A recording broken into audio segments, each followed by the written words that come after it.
চলমান Russia Ukraine যুদ্ধের বাড়তি উত্তাপের মধ্য দিয়ে তৃতীয় বিশ্বযুদ্ধ বাধার ইঙ্গিত বেশ জোরেশোরে পাওয়া যাচ্ছে। জানা গেছে, সুপার পাওয়ার রাশিয়া ইউক্রেনের সর্বশেষ হামলায় রেকর্ড সংখ্যক ড্রোন ব্যবহার করেছে।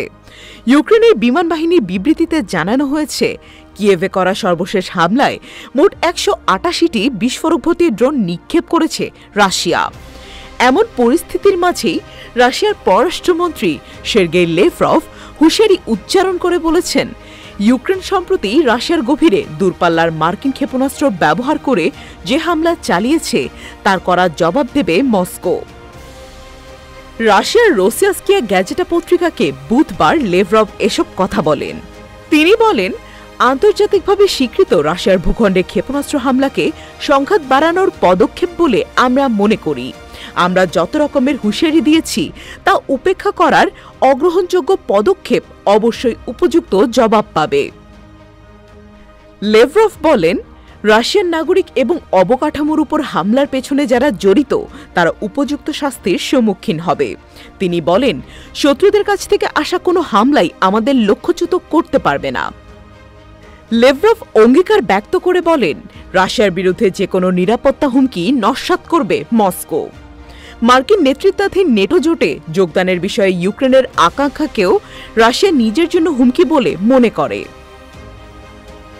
এদিকে রাশিয়ার প্রতিরক্ষা মন্ত্রণালয় মঙ্গলবার বলেছে, ইউক্রেন গত ২৩ ও ২৫ নভেম্বর আমেরিকার সরবরাহ করা দূরপাল্লার ATACMS ক্ষেপণাস্ত্র দিয়ে হামলা চালিয়েছে।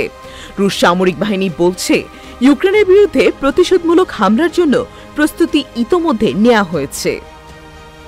আবার এদিকে অপ্রতিরোধ্য রাশিয়া আগে থেকে আরও বেশি শক্তি সঞ্চার করে ইউক্রেনের অভ্যন্তরে এগিয়ে চলছে।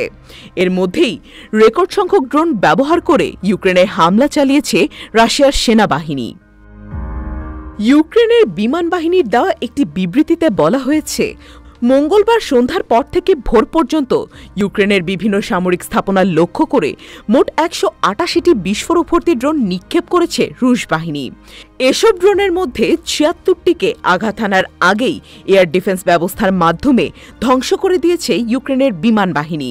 সেই সঙ্গে ৯৬টি ড্রোনকে দিকভ্রান্ত করতে সক্ষম হয়েছে। কিন্তু বাকি ১৬টি ড্রোনের আঘাতে রাজধানী কিয়েভ এবং সংলগ্ন শহর তেরনোপিলের বেশ ক্ষয়ক্ষতি হয়েছে। দুই শহরের বেশ কিছু আবাসিক ভবন ধ্বংস হয়েছে। এছাড়া বিদ্যুৎ সরবরাহ ব্যবস্থার ক্ষয়ক্ষতি হওয়ায় কিয়েভ এবং তেরনোপিলের বহু এলাকা বিদ্যুৎবিহীন হয়ে পড়েছে।